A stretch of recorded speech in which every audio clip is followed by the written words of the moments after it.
Hello, and welcome to Hitchhiker's Guide to Humanity. Today, we're talking about how the whole point of spirituality is really to find your humanity.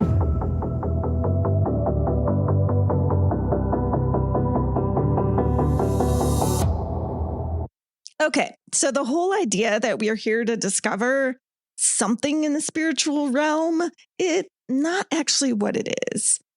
These are, again, learning tools, like even ascended masters, the divine, all of this, all within us. The whole purpose is for us to really become more rooted in who we are on earth, in the human experience.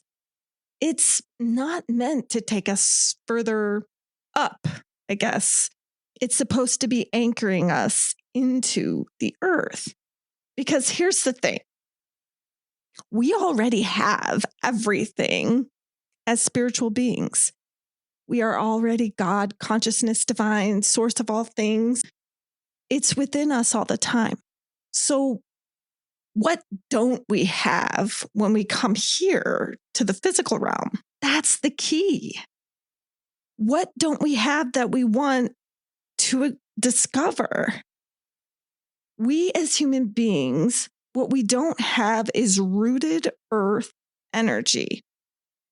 When you're rooted in the place where you're being your authentic self, following your joy and caring about humanity, like as a whole, that is from an earth-based rooted place. You don't do the shitty things that humans have done. We've been looking at humans as the problem, but they're also the solution. What? Why is she always talking in riddles? You have to ask yourself, why do we come to Earth? It's not to suffer. That's bullshit. Who would want that? Who would want to fucking suffer? It's not also to be miserable and work and pay bills and die. I mean, seriously, no. But as a spiritual being, you have all the answers, all the love, everything you've ever wanted. What's the one thing you don't have? A physical experience, creating something new, experiencing something new. Can you imagine how boring it must be to have all the answers to, everything? It's like that TV show, The Good Place, which if you haven't watched it, that is a phenomenally written and acted show. It is so good.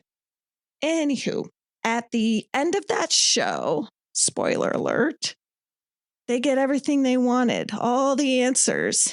And you know what? It's maddeningly boring. Boring as fuck. Who wants all the answers? People like mystery. People like adventure. So we come down here to replay all of that. You can think of it as our murder mystery theater, if you will. We complete karmic lessons, challenges. We discover new emotional baggage and experiences. And like right now, we're transitioning to new, densities, dimensions, and energy change on Earth, whatever you want to call it. This is the place we go not just to learn, but to live. It's the place we go when we get tired of knowing everything, when we get tired of having love by default. There needs to be some friction once in a while, some conflict. Just like your favorite movie, if everyone walked around loving each other with no conflict or problems, would you even watch it? Would you even want to be in it? Maybe one or two if the actors are good, but it would be so boring. So why, when we come down here, do we settle for shit we don't want? Because we've forgotten who we actually are and have been listening to other humans who only care about the self and don't see humanity as a whole. And we've all bought into this for thousands, millions, billions of years. Who knows how long? And now we are at the precipice of all of this. The universe has unlocked our potential, handed us the clues. We call it a spiritual awakening, which is pretty apt if we're being honest. We're all meant to go through it at some point, and once you do, it's the key to the next stage of human evolution. Those of us who are neurodivergent know this already. We've always known this, but the neurotypical society we've been in has tried to tell us we're wrong. We're the different ones. We have a mental illness, but that's not true. As I think I've said it before on here, I believe neurodivergent humans are the evolved version of the human. Everyone is capable of accessing spiritual gifts, but there is a large learning gap. I would say in human terms, as far as generations, Gen X, millennial, I believe these are the first stage of group who had their brains born with the beginning of this evolution to a point where so many of us were diagnosed with various neurodiverse mental illnesses, but they were never an illness. They were our gift. It is my belief that everyone in the generations that came after already have what they need in their brains tuned to this evolved version of the human. And every other generation, like Boomer, whoever's left of the silent generation, they can tap into this too. But it does take more effort to change all that synapses in the brain. That's why we have this knowing, some of us, of these strange, weird things. So the neurodiverse population has always been more in tune to the spirit world and our souls. And we were told we were different because the majority of people that were here at the time that raised us, we were the different ones. So we had to mask our whole lives. So the whole point of all of this is not to find out what the spiritual world is about. We already know that world really well, the best, actually. What we do is we access that part of us so that we can root ourselves back into the earth and humanity and make it better. So we can remember who we really are. So we can create and go on the murder mystery dinner of our lives and the guided tour of Earth's magical wonders. It's kind of like a fucked up Disney park if you think about it. And if you zoom out, you'll see the ascended masters, deities, angels, all of these beautiful beings are all energetic learning tools, teaching us how to balance both these worlds, spiritual and physical. And there are people who are too human, and there are probably people who are too spiritual. You need to be both.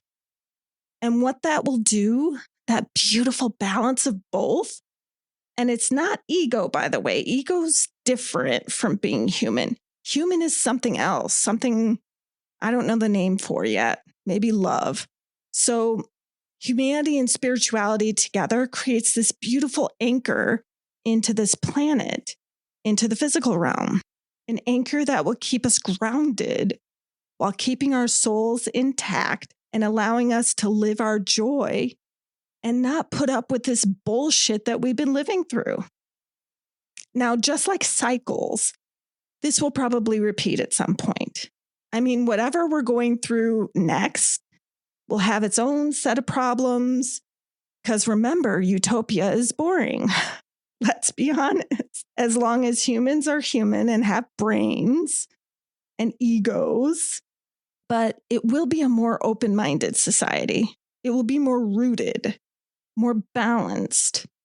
The path to your soul is also the path to being human. They are the same. It's not about giving up your humanity in place for a spiritual energy only. It's about embracing and rooting both into the earth, into the planet, into the universe. In fact, there are many of us here who were the first humans on this planet. And it makes sense as we transition. Why wouldn't they bring back the A team that helped build it? We're all important. Again, you're not here to pay bills and die. You're here to change the world, all of you. And we can do it. We've done it before. We did it first. This is why when you get a past life regression, it's always someone famous or important. Because who else would be here at the Willy Wonka golden ticket of life, transitioning to the next density, dimension, 5D, whatever? We're the ones. We're the generational curse breakers. If you have kids already, or if you have younger, your curse should be broken by someone else, a sibling, an aunt, an uncle. Someone in your family is breaking it in this lifetime or broke it in the past, because I believe it's necessary for this next ascension. And I don't know how I know that, but I just do, because I was given this beautiful gift to be a channel 24/7 for the universe. I'm pulling from that well that's at the top. And this is not a flex. That's not what I'm doing. This is me telling you we all have access to this same well.